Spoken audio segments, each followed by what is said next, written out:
No Labels, No Limits podcast listeners. This is Sarah Box, your host. And today I'm very excited to introduce you to another fabulous guest. And as you know, I chat with our guests before we go live, and I'm excited for you to meet Ann Sugar. Ann has great energy, a lot of experience. Let me give you a little bit of background on her. Ann is an executive coach and speaker. She's advised top leaders at companies, get this, you will know these companies, TripAdvisor, Sanofi, Genzyme, Havas. She also, though, writes and is an executive coach for Harvard Business School. And before that, she was high performing in the media and marketing and communication world. So with experience in education and positive psychology, as well as being a published author, Ann is going to be a great interview today. So Ann, with that as a bit of an introduction, would you give our listeners a little more information about yourself, and then we will dive in? Sure. Well, thanks, Sarah. I'm really excited to be on your podcast today. So just a little bit, I think, of background that might help everybody when we think about our careers. So I didn't just jump into executive coaching. It was kind of a circular path for me. I've been coaching now for about 15 years. And before that, I worked in advertising. And I was a senior leader in large advertising agencies like Y&R. I'm dating myself, but I worked on the launch of the Apple computer, American Express corporate card. And so I really loved the creativity piece of it, the selling piece of it, working with clients, working in teams. But over time, that client service piece started to wear on me. And what's important, I think, is to really think about, I don't believe, honestly, that we should always just follow our passions, right? I'm going to go be, X. But a passion for me was people. So I thought, well, how can I leverage that even more? So it's a very long story about how I moved into executive coaching, but I'm certified in all of the important, assessments and all of that. But I think it's important to really sit back and think about what makes us happy and what we're doing from a work perspective. And even though I'm not in advertising anymore, I still use those pieces of creativity, how to sell, how to position yourself as a brand, all those things. So I think for everybody, it's kind of the sum of it all. That's so important to think about. That's a good distinction. And I really enjoyed when you talked about not getting stuck about thinking about a passion or something you start with, but really getting clear that your driving force, using my own language, is people and being able to affect them. And that there may be other ways of doing that than how you did previously. Yes. But also that nothing's ever really lost, right? You're bringing all of your past experience forward.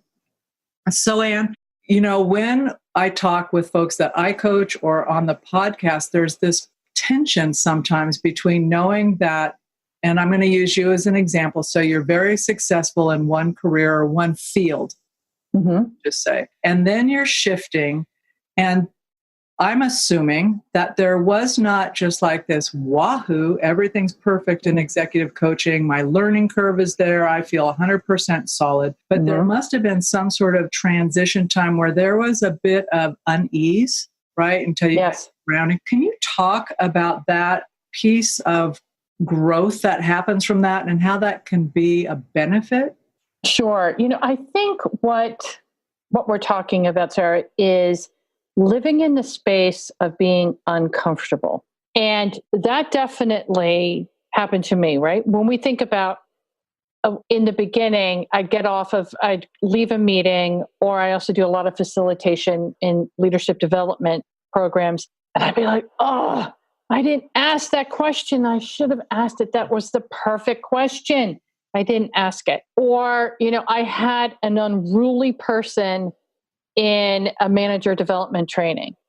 I should have done this. There's always that, it's very easy to critique ourselves, but it's better to do something than nothing. That's really the way I look at it. And two, what I've learned, and I've seen a lot of people do, is what's that scary thing that I can do? How can I challenge myself a bit? Because that's the only way to push.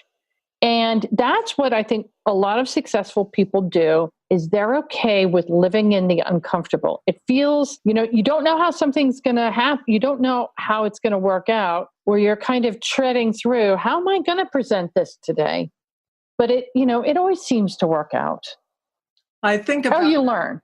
You do learn and you get better over time, hopefully. Absolutely. But at some point you just have to go, I'm going in, right? Right. You can sit on the sideline and nothing changes. Right. I know that you have a lot of experience about leadership and then thinking about how that transition either as an individual successful leader or perhaps folks who are leading a team, a variety of sizes. So I'd like to talk about what you think are some of the key elements of both a successful leader as an individual, and then how that changes as your focus becomes a team that you're leading. Right. That's a great question. I mean, there are so many things that we can talk about on this front, right? So here's one kind of lane that I think about. Okay. So what are some things, if I'm managing a team, that's really important to think about? And I always go back to trust, right? No matter what, how do I build trust on a team? Because trust on a team allows people to be creative. Okay, so, I come from advertising, and I think part of being creative or thinking about new ideas is having the space to put something out there, an idea that's messy and not very good, right? But all those ideas over time create these big opportunities. And it's so simple in the sense of there's so much we could talk about trust, respect, all of that, but it's just simply having somebody's back.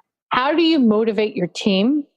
That's just as important. And I think too, when we think about you as a leader now, part of it is really being self-aware and flexing. How do I communicate my ideas to different types of people? That's one thing that I coach on a lot, because a lot of people say, well, I'm the leader, I'm the CEO. People need to flex to me. Well, yes, that's true. But if you want to motivate your team, you have to think about, well, what are the ways that I can communicate and get that person motivated from that perspective? And then lastly, Sarah, I get this question asked a lot. So what are the secrets to becoming a successful leader? And I don't really think there are that many secrets, but I think that if you think about, they're not new and innovative, but it's really about learning. And a lot of the really successful people that I coach read a lot. And they read a lot from fiction to biographies to things about their industry, their verticals. So, that's just as important. And the two other pieces I think that are important is it's just frankly about hard work. People, you have to work hard. And then the last component I think that I've been really seeing lately, and it's really intriguing to me, Sarah, is that people look at their careers from a serendipity perspective, and that you don't need to have a 5-year plan. Some of the CEOs, directors, managing partners I coach really didn't have a plan. And it's not that they let life happen to them, but they worked hard. They did all the things they were supposed to do and let things sometimes just come to them instead of forcing it. So I'm a big believer in almost having a plan every 3 months, not this big grand plan, 5-year plan. What are your 3-month little markers?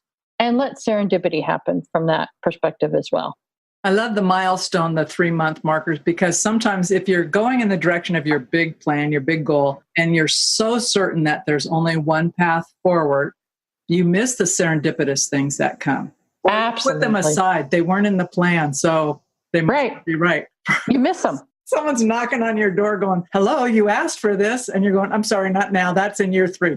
Right. Or that's a really intriguing point, Sarah, is that you don't focus, right? There's that research study that you're supposed to focus on the person that has the white shirt on. So you focus on that person, but then at the end you forget there's the person in the gorilla suit. I don't know if you've heard that study. It's really about, I'm really butchering that story, but it's really about what you focus on. And if you can just be open to all of it.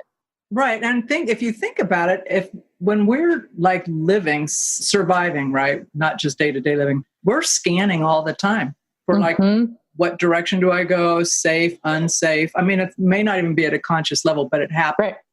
But if we're not looking, we have tunnel vision. We can't see the stuff that's coming for good or ill. Right. I do want you to talk a little more, if you would, about what hard work means versus just effort. So the distinction, like focused or productive, making a difference versus just like, well, I'm working all the time and I'm busy all the time. You know, right.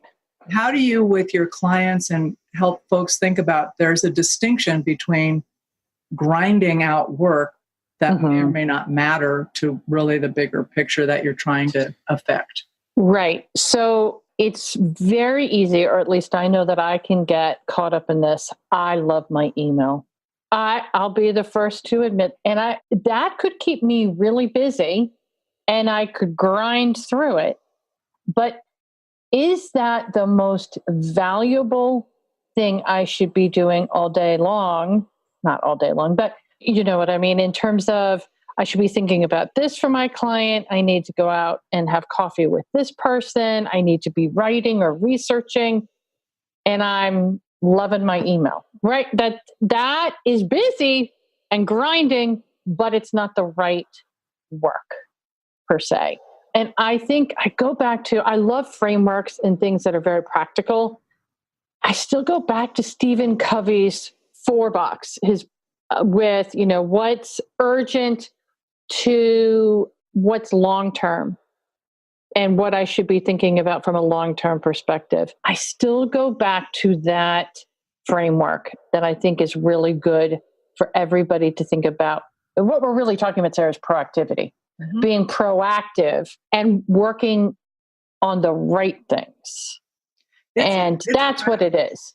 But it does. It's working on the right things. Because, you know, it feels good when you check off all your emails clear, your task list is done, and you're going, but that didn't advance me towards my 3-month goals even. Right. A little funny thing I just realized. So I've been, over the years, always within a enterprise system. We've used Outlook and stuff. Yes. But then, you know, younger folks that I started working with, and now that I'm out on my own too, they're like all Outlook pain, right?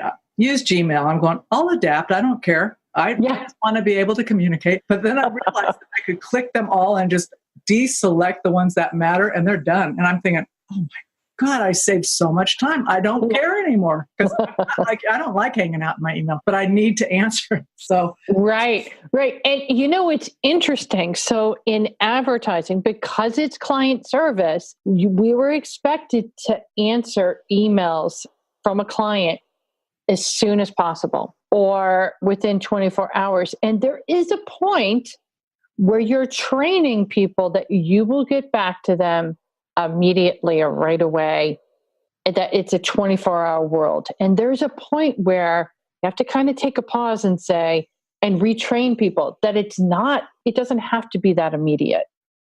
Right. And there are some people that it does need, like you're saying. Oh, absolutely. Coaching, those kinds of things are very personal. That's why I scan. But you're right, you're training people. And I also wonder, to what degree do you train people that they might, if they had just spent a couple minutes longer thinking through a solution, they might not have emailed you. Oh, right. Well, that's a parent-kid kind of thing too. It's like, well, what I did do you have about fixing your broken whatever? Then we'll talk. So you were talking about trust and building trust. And one of the examples you gave was where people can bring ideas forward. They don't have to be perfect. They can kind of see. And I really love that, because I know there is, especially with folks who are very high achieving, this reluctance to put out things that aren't like packaged and perfect, even with the group that they work with, right? Yes. So when does that line between being ready to share with your team and being ready to just kick around as an idea, is there a line? And how do you get people willing to put themselves out? So I think part of this, so if we took even a bigger step back and thought about a root cause about this, I think a lot of it has to do with we all want to be the smartest guy or gal in the room. And that piece, and you know what's interesting? It's not always good to be the smartest guy or gal in the room, because you need to get those other ideas. And from your team, or at a certain point, if you're always, always speaking, then it starts to kind of become the wah, wah, wah, wah, and people don't listen to you.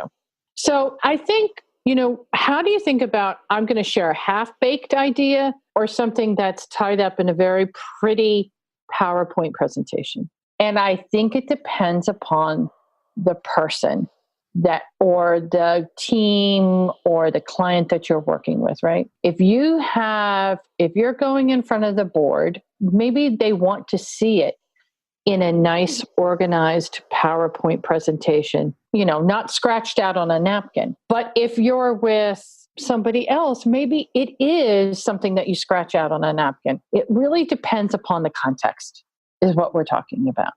So in teamwork, say you and I are a team, right? And we're pulling something together, and our final product is going to be tight because it's going to a client or it's going to the board or whomever, because it will be tight at that point. Yes. But you and I don't know each other that well, let's say. So how do we build trust where, like, you throw something out and I'm going, are you kidding? You didn't spell check that. Versus, okay, well, we can work with that. Right. So is there a distinction in teams? Because I'm thinking of sometimes where you've got the quiet people on the team who have the ideas, but they're not going to share them because maybe they're introverts or they haven't fleshed them out enough to feel comfortable. So as a leader, assuming I'm a leader, is there a best course of action to really get those folks willing to say, hey, I'm stepping up, I'm good for sharing this? So I think there's a couple things. And one is feedback.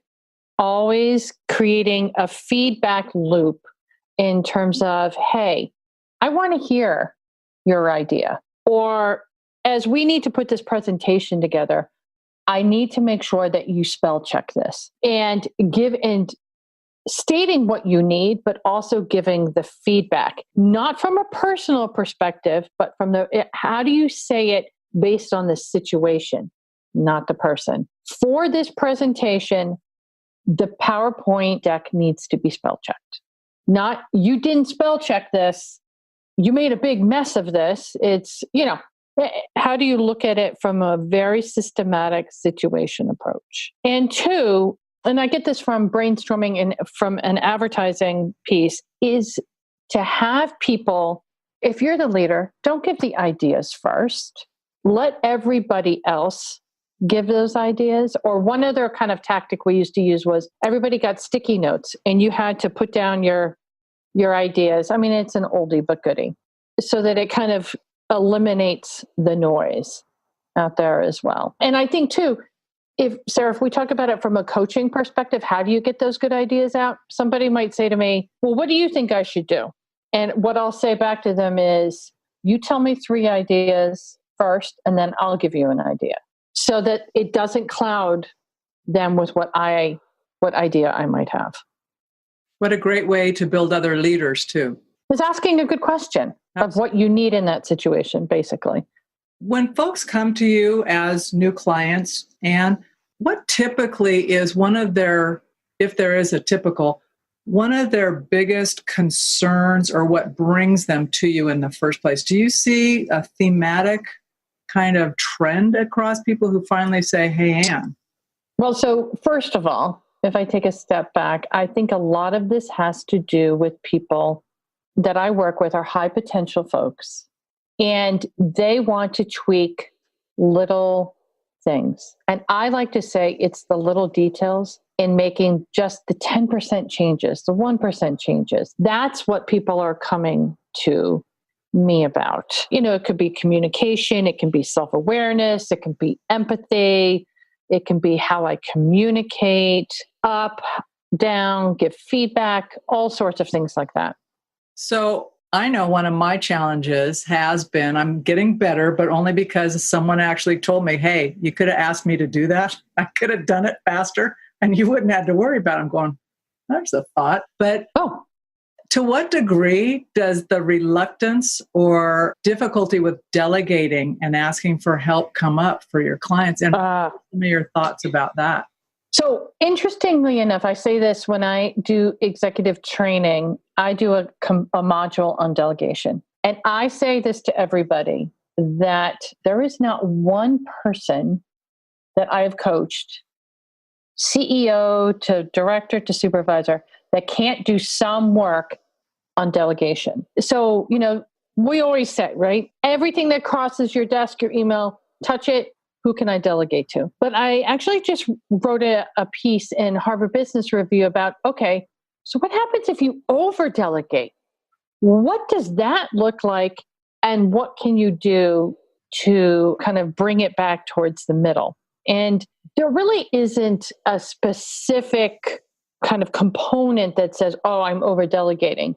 But if you think about it, if you're leading a team, you kind of get a pause like, oh, I didn't know that that was happening in my group. Or, oh, this document is not the way I would have wanted it to be. Or any of those sorts of things.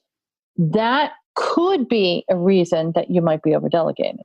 And so, how do you really think about slowly kind of getting your toes back into the day-to-day? It's not saying you have to get into the day-to-day, but sometimes we elevate ourselves so far out of the day-to-day that we don't know what's really going on, or we elevate ourselves out of communicating the vision. As a president, the vision or the mission, however you want to define that, is you can never communicate that enough. And some people think they've communicated that, and that's almost over delegating as well.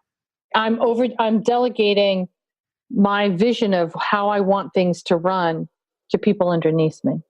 So, those are some of the ways. I think another way to kind of bring yourself back in is have an offsite. I had a CTO that I was working with who was getting really frustrated because people weren't working on the internal projects. They were working only on the client projects. And he really felt strongly that those internal projects were really important. So what he did was he had an offsite to reset everybody in terms of what was the importance of the vision of doing those internal projects and creating a dashboard so that he could measure what people were working on. So it's kind of that subtle tiptoe in when you think about if you're over delegating. So as you're talking about that, and I can own that has happened to me in the past too. It's like you're thinking, how did that turn left? Right. Well, right. If I come back and I go, well, because you quit talking about it, right? Or paying attention, or right. You assumed someone else was doing it, right? You have to own that as a leader. Right. Is there a place at which dipping your toe back in when you've given responsibility to other people starts to look like micromanagement, or can it look like that? Yes. I think, and people ask me, okay, so where's the point that I've stepped in too much? And the hard part is there is no specific rule of thumb. You have to use your gut and intuition. Am I stepping in back in too much? Am I making all the decisions for the team? Am I, the 80-20 rule, right? If it says what it should say, do I need to really get in there and edit every single comma and period, right? Because that's demotivating too. Absolutely. So there's a fine line, and each person has to find it for themselves, unfortunately or fortunately. Well, it is a long piece, right? Yes. So I'm going to ask you to share your story. So one of the things that I had asked you even before the interview was to share something folks might not know about you. And when I read that, and be surprised to know about you. And when I read your response to that, first of all, I just went, wow, that's pretty powerful. And then as we just touched on it briefly, you mentioned that it has some linkages to this work as well. So would you share with the listeners what that surprise piece was and kind of some takeaways from it? Sure. So I had always wanted to do a sprint triathlon. I don't know why, that's what I wanted to do. And as I was starting to train for my first go at it, I found out that I had breast cancer. This is 6 years ago. Everything is great now. So I had to stop. I couldn't do it. And so after I had finished everything and I was feeling pretty good, I'm like, okay, time to go back, second try. And I failed miserably. In the middle of training, I got really sick with like a flu because I was overtraining. And I would, go in and I would swim the 5 miles and then I would go and run the 3. That's too much, which I didn't understand. But the third try, I thought, okay, I'm going to get a trainer. He's going to put me on a schedule and I'm going to train the way I need to train. And I did it on the third try. And it was not a pretty finish, Sarah. I got over the finish line, but I was exhausted. I couldn't finish the 3 miles. I had to walk the last little bit of it. And I did exactly what the trainer told me not to do. Was when I jumped in the pool for the half-mile swim, and it was an indoor at this point in the winter here in Boston, I overswam so that I was exhausted when I came out of the pool. I was a bad coachee. But I think, there's a lot of lessons learned in this in terms of a lot of the things that we want to do, we need a team, or we need people to help us along the way and leverage people's expertise. He had a specific plan of what I did every single day for 3 months to get myself ready. And 2, it took me 3 tries, but I got there. And I think that that's really important, is to it's a lot of the things that we want to do as a leader or whatever that is. It's about perseverance and the grit of that. I've had some pieces rejected from, even from a writing perspective, rejected, this piece isn't going to work. And some do. You just kind of have to persevere through that. So, and it doesn't have to be pretty, just as long as you cross the finish line. So it's such a quotable quote, just finish. Just finish. It was not pretty. Well, and you can't get on to the next thing, right? Until you make your second sprint, you couldn't even start your third. You had to keep going with it. So congratulations on coming across in whatever shape it was. It just cracks me up because I think there's some personality there going, I think I could swim a little harder than the coach said, and I'll be good. Right. Or just, I got overexcited. They just said, I'm going to swim. Well, and I have never done any kind of race like that, but I did volunteer at a sprint triathlon. And I will tell you, when they went, it was in a lake, but when those guys went in that lake in really cold weather, water's cold because it's a mountain lake. Yeah. But I was going, wow, you guys are pretty amazing, right? But you could see the adrenaline thing. And it's hard to control. The finish. Yeah, of course. And it's also hard, I bet. Well, at least it was for me, because you can feel people on your feet. So you need to swim. You're swimming even faster. It's like feeling someone in the car behind you going, get off my bumper, man. Yeah. It's not going to be pretty. But at least while they're swimming, you can't have road rage. I guess you could have lane rage or something. So here's the interesting thing, though. When you're switching a lane, which I did, you have to be very careful because you cannot touch the person that you're going around. You have to be very careful. There's a lot of rules. So I think it probably has made you even a better coach. I know what you're thinking right now. We're not doing that. So, Ann, one of the questions that our listeners have asked me to ask of everybody, so I do, is if you were thinking of Ann way back when you were like 10, 11, 12, preteen maybe, knowing the path you've come now, is there any nugget of advice you would give yourself at that age that might be helpful? Oh, that's a great question. There's a couple of things swirling around in my head. I think, sometimes people say, oh, I don't know what I really want to do. I think one thing that I can vividly remember is I always wanted to be a writer. And I can remember sitting at my father's big wood oak desk in his office as a little kid. And I would write these little stories on this pads of paper, and he'd say, go back and write another one. I think it was him just saying, get out of my hair. But I would write all of these stories, and I stopped writing for years. I went to college, and I wrote in college, and I wrote for work, but I really stopped writing for many, many years. And if I had told myself, a story I think I would say is go back and look at when you were a kid, what were things that you were interested in? And that doesn't mean that you can't pick it up again. So for example, now I used to love to write poetry. I'm starting to write poetry again. I took a poetry class. So I think and I love coaching and all of that piece to it, but the writing piece also helps me be more creative. Yeah. So I think in a roundabout way, thinking about all those interesting hobbies that you might have makes you a better, well-rounded leader, coach, whatever that is. Well, you've inspired me to go find and dust off an old unicycle and see if I can. Oh, that's awesome. Yeah, I'm going to need like little walker thing to get my balance. But that's great. It's a good reminder of that. And I cannot thank you enough for being on the show. I'm really excited to get to share you with folks. We'll put a link to your article. I'm an avid HBR reader anyway, so I'm happy to share that. And perfect. How can folks best get a hold of you, though, if they want to reach out and know more about you or get connected? Sure. So there's two ways that are best is on my website, AnneSugar.com. So it's ANNE, sugar, just like sugar, SUGAR.com. And I have an email capture there, or you can communicate with me there. Also, another great way is to follow me on LinkedIn. Every day I post articles, ideas. I feel very, very passionate about sharing articles and ideas for people to learn. So for everybody.